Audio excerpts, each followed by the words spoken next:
ऊपर कहीं पानी ना फिर जाए, इसलिए इस हदीस को गौर से सुनिए। अल्लाह के नबी फरमाते हैं अल मरअतु ला तुअद्दी हक़ अल्लाह हत्ता तुअद्दी हक़ ज़ौजिहा। कई लोगों, ये एक औरत उस वक्त तक अल्लाह तबारक व तआला का हक अदा नहीं कर सकती। फिर से सुनिए, एक औरत आपकी बीबी उस वक्त तक अल्लाह तबारक व तआला का हक अदा नहीं कर सकती जब तक के वो अपने शौहर का हक अदा न कर ले। अल्लाहु अकबर। एक औरत, एक बीबी अल्लाह तबारक व तआला का हक उस वक्त तक अदा नहीं कर सकती जब तक कि वो अपने शौहर का हक ना अदा कर ले। और एक हदीस सुनाओ आपको, और एक हदीस सुनते जाइए मेरी माँ और बहन। अल्लाह के प्यारे नबी जनाब मुहम्मद रसूलुल्लाह सल्लल्लाहु अलैहि वसल्लम बयान फरमाते हैं कि एक औरत अल्लाह के नबी की खिदमत में आई किसी काम के लिए। अल्लाह के नबी ने सवाल किया कि औरत, क्या तेरी शादी हो गई? या औरत, क्या तेरा निकाह हो गया? क्या तेरा शौहर, तेरा खावन क्या मौजूद है? फिर से हदीस को सुनिए मेरी माँ और बहनों। एक औरत नबी के पास आई, नबी ने सवाल किया, क्या औरत, क्या तेरी शादी हो गई? क्या तेरा खावन मौजूद है? क्या तेरा शौहर मौजूद है? उस औरत ने जवाब दिया, हाँ हाँ या अल्लाह के रसूल, मेरी शादी हो गई, मेरा निकाह हो गया, मेरा खावन मौजूद है। तो अल्लाह के नबी ने फरमाया, ये औरत ये बता कि तेरा रवैया, तेरा सुलूक तेरे हस्बैंड के साथ कैसा है? उस औरत ने जवाब दिया कि अल्लाह के नबी, जहां तक मुमकिन हो पाता है मैं अपने हस्बैंड के साथ अच्छी तरीके से पेश आती हूं। फिर अल्लाह के नबी ने फरमाया, मेरी माँ और बहनों सुनो, अल्लाह के नबी ने फरमाया कि ऐ औरतों, तुम अच्छी तरह ये देख लो कि तुम्हारा मामला तुम्हारे पति के साथ, हस्बैंड के साथ कैसा है। इसलिए कि हदीस के अल्फाज है फ़इन्नमा, यानी अल्लाह के नबी फरमाते हैं फ़इन्नमा हुआ जन्नतुकी व नारुकी, के औरतों तुम्हारे लिए तुम्हारे शौहर ही जन्नत है और तुम्हारे लिए तुम्हारे शौहर ही जहन्नम है। अल्लाहु अकबर। इस्लाम ने शौहर को बीबी के ऊपर ये मकाम दिया कि मेरी माँ और बहनों, अपने शौहर को राजी कर लेना, क्योंकि एक हदीस तो यहाँ तक, एक हदीस में यहाँ तक बताया जाता है, सही हदीस है, अल्लाह के नबी फरमाते हैं अगर किसी औरत की मौत, मेरे भाइयों, अगर आपकी बीवी जलसे में नहीं आई है ना, तो घर में जाकर आपकी बीवी को यह हदीस पहुंचा दीजिएगा कि मौलवी तनवीर ने हदीस के हवाले से, नबी के हवाले से ये बात कह कर गई हैं, क्या वो गए हैं, वो क्या है सुनिए। अल्लाह के नबी फरमाते हैं कि अगर किसी औरत की मौत, बड़ी प्यारी हदीस सुनिए, अगर किसी औरत की मौत इस हाल में आती है, इस हाल में होती है कि उसका खावन, उसका शौहर उसके ऊपर राजी है, तो अल्लाह के नबी फरमाते हैं ऐसी औरत दखलतिल जन्नह, कल कयामत के रोज, कल कयामत के दिन ऐसी औरत को जन्नत के अंदर दाखिल कर दिया जाएगा, जन्नत के अंदर डाल दिया जाएगा। कौन सी औरत? उस औरत को कि जिसकी मौत इस हाल में आती है कि उसका खावन उसके ऊपर मौजूद, यानी राजी है। अल्लाहु अकबर। दूसरी चीज मेरी माँ बहन आपके लिए, अगर आपका शौहर ना आपको कभी बिस्तर पर बुलाए, इदा दअ रजुल इमरातुहु इला फिराशिही, बड़ी प्यारी हदीस है सुनिए। अगर आपका शौहर, आपका हस्बैंड, आपका पति कभी आपको बिस्तर पर बुलाए, जरूरियात, जिस्मानी जरूरियात को पूरा करने के लिए अगर आपको बिस्तर पर बुलाए, हर हाल में आपको अपने हस्बैंड के पास आना है। मेरी माँ और बहनों सुनिए, अल्लाह के नबी फरमाते हैं कि अगर कोई शौहर किसी अपनी बीवी को अगर बिस्तर पर बुलाए तो बीवी बिस्तर पर आए। क्यों? यहां तक हदीस का अल्फाज तो यहां तक है, वकानत अला तन्नूर, अगर बीवी किचन में हो, किचन समझते हैं जिसको हम लोग हमारी भाषा में, अपनी भाषा में हैसल घौर बोलते हैं, हैसल घौर। अल्लाह के नबी फरमाते हैं वकानत अला तन्नूर, अगर तुम किचन में रोटी बना रहे हो, सब्जी बना रहे हो और तुम्हारे हस्बैंड ने तुम्हारी तलब कर लिया, तुम्हें बुला लिया अपने पास, तुमको जाना पड़ेगा।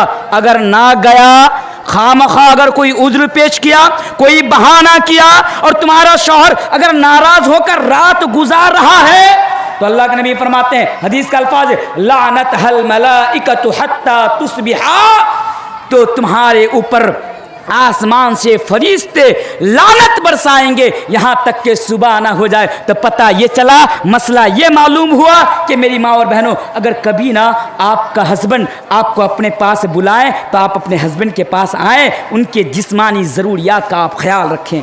और एक चीज़ क्या,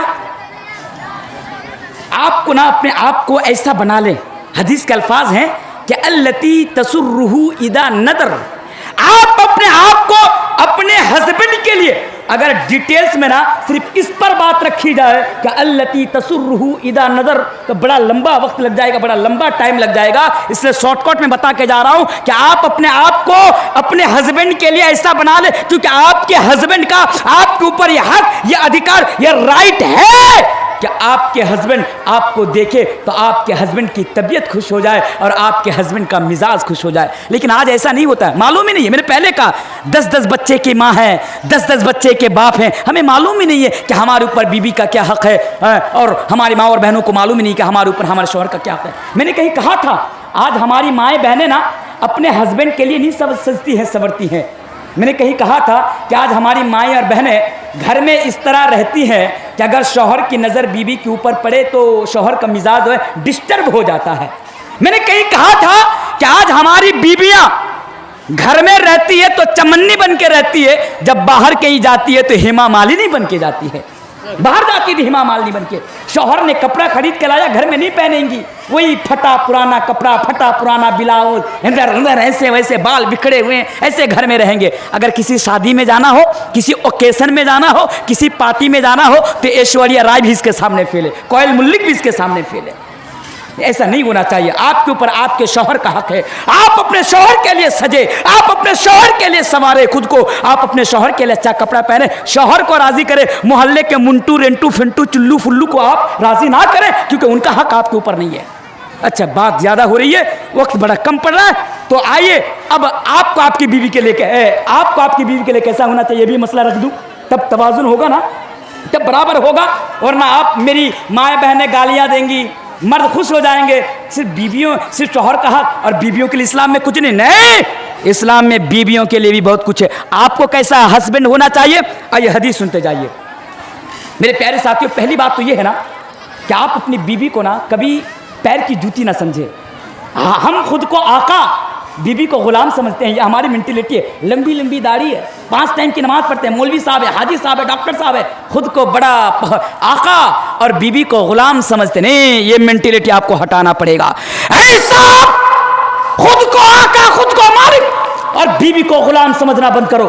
बीबी को पैर की जूती समझना बंद करो। जिस तरह तुम्हारी बीवी तुम्हारा एहतराम करेगी, उस तरह तुम भी अपने बीवी की इज्जत करो, अपनी बीवी का एहतराम करो, अपनी बीवी के साथ भलाई से पेश आओ। कुरान कहता है वाशिरुहुन्ना बिल मारूफ फइन करिहतुमुहुन्ना फअसा तकरहू शयआ व यजअल अल्लाहु फीहि खैरन कतीरा। आप अपनी बीवी के साथ भलाई से पेश आए। हदीस सुनाते जाऊं, हदीस सुनते जाइए जल्दी जल्दी।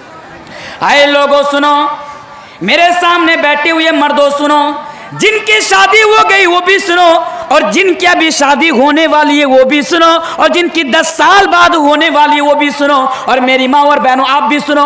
अगर कल घर में जाकर आपका शौहर अगर आपके साथ ऐसा करे, आप अपने शौहर को जवाब दे देंगे कि तुम्हारे ऊपर भी तो मेरा यह हक है। आइए, अल्लाह के नबी फरमाते हैं अकमलुल मुमिनीना अहसनुहुम खुलुका। ऐ लोगों, मोमिनों के दरमियान, मुसलमानों के दरमियान अकमलुल मुमिनीना अहसनुहुम खुलुका, सबसे बेहतरीन मोमिन तो वो है जो जिनका अखलाक बेहतर हो। और अल्लाह के नबी ने वहीं पर बयान फरमाया व खियारुकुम निसायुकुम। ऐ लोगों, तुम में से सबसे बेहतरीन इंसान वो है जो अपनी बीवियों के लिए बेहतर हो। दूसरी हदीस में अल्लाह के नबी ने फरमाया खैरुकुम लिअहलिही व अना खैरुकुम लिअहली। कई लोगों, तुम में से सबसे बेहतरीन शख्स वो है जो अपने अहल के लिए, जो अपनी बीवी के लिए बेहतर हो। अपने एक मिसाल देकर जाऊं, आप बुढ़ियान के रहने वाले ना, बरहास के लोग कहते हैं यार बुढ़ियान गांव में जो वो फला आदमी है ना, वो बड़ा इज्जतदार है, बड़ा अच्छा है, बड़ा नेक है, पूरी दुनिया आपकी तारीफ कर रही है। करंदगी थाना के अंदर जितने भी लोग हैं आपका सम्मान करते हैं, आपका एहतराम करते हैं, वो समझते हैं कि आप अच्छे हैं, लेकिन आपकी बीवी के नजदीक अच्छे नहीं हैं।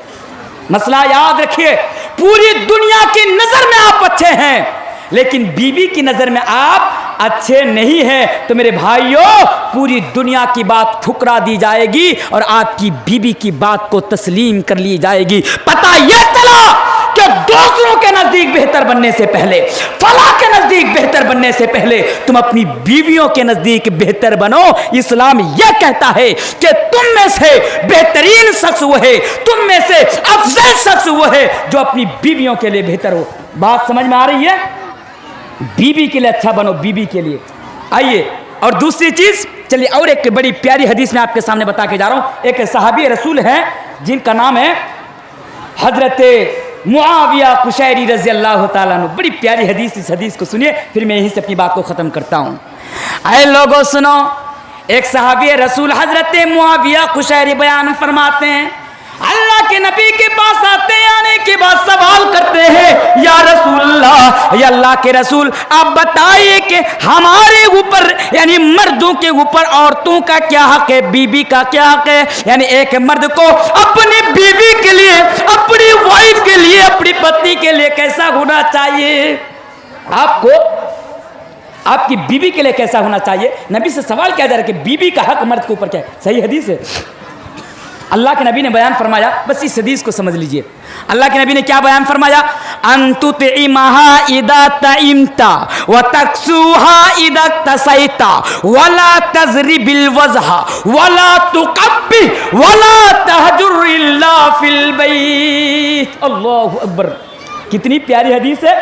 अल्लाह के नबी ने फरमाया, आपके ऊपर आपकी बीवी का यह हक है कि जो तुम खाओ, अंतुतिमहा इदा तइमता, वो बीवी को खिलाओ। कितने लोग हैं हाथ उठा सकते हैं? क्या आप जो खाते हैं बीवी को खिलाते हैं? आप जो पीते हैं बीवी को पिलाते हैं? हाथ उठा सकते हैं? कितने मर्द हैं? एक ने हाथ उठा दिया। मैं कल किशनगंज भवानीगंज में प्रोग्राम में था, तो किसी बात को लेकर ये हदीस मैंने उनके सामने रखी, सारे लोगों ने हाथ उठा लिया, सारे लोगों ने। मैंने कहा, आप लोग जो खाते हैं बीवी को खिलाते हैं, जो पीते हैं बीवी को पिलाते हैं? बोला हाँ। मैंने कहा, आप तो बीड़ी पीते बीवी को पिलाते हैं? खामोश हो गया। भाई बताओ, अल्लाह के नबी ने फरमाया बीवी का यहाँ क्या आपके ऊपर? अंतुतिमहा इदा तइमता, जो खाओ वो बीवी को खिलाओ। जिसका मतलब कल से शराब भी पिलाओ, बीड़ी भी पिलाओ, गांजा भी खिलाएंगे ना? नहीं नहीं नहीं नहीं, ये तो आपके लिए हराम है मेरे भाइयों। बताने का मतलब ये है कि आप रसा खुआ गए, मटन बिरयानी, चिकन बिरयानी, पुलाव खा रहे हैं, जलसा में आए, 200 रुपया दोस्तों को लेकर खाना खा लिए, और आपकी बीवी घर में दाल और सूखी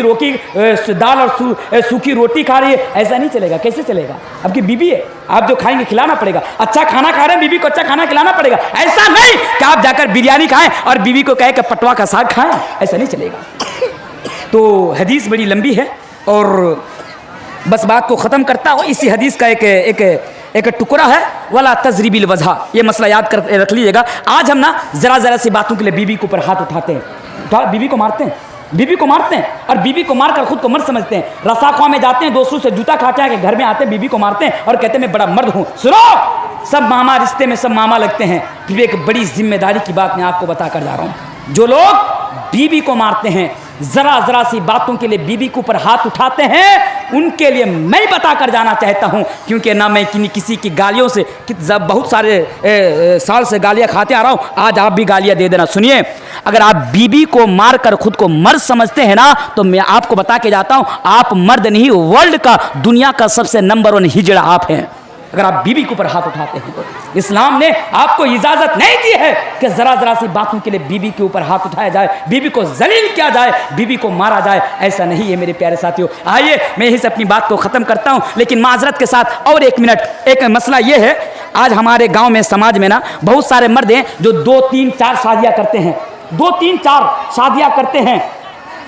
हदीस कुरानी आयत है, कि फनकिहू मा ताबा लकुम मिनन निसाई मतना व सुलासा व रुबा फ़इन खिफ्तुम अल्ला तअदिलू फ़वाहिदा, कि इस्लाम में 2, 3, 4 निकाह करना जायज़ है। अगर आपको ये लगे कि मैं चारों के साथ या दोनों के साथ या तीनों के साथ मैं बराबर का इंसाफ कर सकता हूँ तो आपके लिए जायज़ है। लेकिन आज हमारे गाँव में, हमारे समाज में इतनी औकात नहीं, इतनी हिम्मत नहीं कि दोनों के साथ बराबर का इंसाफ कर सके, और साहब 2, 2, 3, 3 शादियाँ कर लेते हैं और फतवा देते हैं, मसला सामने रखते हैं कि इस्लाम में तो 4, 4 शादी करना जायज़। सुनिए, अगर आपके घर में 2 बीबी है ना, दोनों के साथ बराबर का इंसाफ करना होगा। पहले वाली बीबी को छोड़ दे, छोटी वाली बीबी से प्यार करे, ऐसा नहीं चलेगा। दोनों के साथ आपको इंसाफ करना पड़ेगा, या आपकी बीवियों का हक आपके ऊपर है। मैं आखिर में अल्लाह तबारक व तआला से दुआ करता हूँ कि इलाहुल आलमीन तो हम तमाम को हमारे ऊपर एक दूसरे का जो हुकूक, हमारे ऊपर एक दूसरे के जो हुकूक हैं, जो अधिकार हैं, जो राइट्स हैं, तो उनको अदा करने की तौफीक अता फरमा। व आखिर दवाना अल्हम्दुलिल्लाहि रब्बिल आलमीन। अस्सलामु अलैकुम व रहमतुल्लाहि व बरकातहू।